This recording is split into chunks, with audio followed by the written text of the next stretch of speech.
Zaujíma vás, čo je to misia Vyberaj rozumne? Aj mňa to zaujímalo pred niekoľkými rokmi. Tento projekt, ktorý prebieha v mnohých krajinách sveta, v mnohých špecializáciách, priniesla na Slovensko Slovenská internistická spoločnosť. A práve slovenskí internisti nám budú prednášať o tom, ako tento projekt prebehol u nich v internistickej spoločnosti. A ja predstavím to, aké sú výsledky projektu medzi všeobecnými lekármi.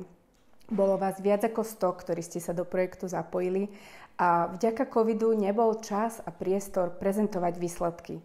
Takže budem veľmi rada, ak sa prídete pozrieť na to, aké výsledky vyšli a aké sú top odporúčania do praxe, čo by sme nemali robiť, hoci často robíme.